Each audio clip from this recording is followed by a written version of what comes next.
அந்த குழந்தை கொஞ்ச நேரத்தில் உங்கள் மடியில் வந்து உட்காரும். அபிஷேகம் பார்க்கும்போது அந்த குழந்தை ஒவ்வொருத்தர் மடியிலேயே வந்து உட்காரும்.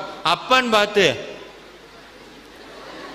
யார் பண்ணிக்கு என்ன இன்னும் கொட்டாயை விட்டுக்கிட்டு இருக்கேன்னு போயிடும் அது பாட்டுக்கு.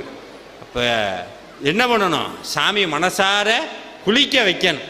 இந்த குழந்தைய உங்கள் வீட்டில் ஒரு குழந்தை இருந்தால் எப்படி குளிக்க வைப்பீங்க? இன்றைக்கெல்லாம் குழந்தை அதுவே குளிச்சுக்கு போய் அதுவாக டபக்கடின்னு விழுகுது, மரத்தில் ஏறுது, வருது. ஒரு நிமிஷம் நமக்கு ஒரு விஷயம் புரியுது. மனிதர்கள் எல்லாம் குரங்கிலிருந்து தான் வந்தார்கள்ங்கிறத தெளிவாக புரிய வைக்கிறாங்க இன்னைக்கு. இந்த மாதிரி குழந்தை இல்லை இது. அப்படி வந்ததுன்னா சாமி வந்து மடியில் உட்காருவார். அழுதம்னு வைங்களேன், இந்த தாவா கொட்டையை பிடிச்சிருவார். எதுக்கு அழுகிற? இந்த இத்தினூண்டு பிஞ்சு கையை வச்சு அழுகாத அப்படின்னு சொல்லி கையில் வேலை கொடுத்துட்டு போயிடுவார். வேலை கொடுத்துட்டு போயிடுவார். அதனால தான் இன்றைக்கி வேல்மாறல் படித்தா தானாக உங்கள் வீட்டுக்கு என்ன வந்தது? வேல் வரும். உங்கள் மனசுலையும் உங்கள் மடியிலையும் முருகப்பெருமான் வந்து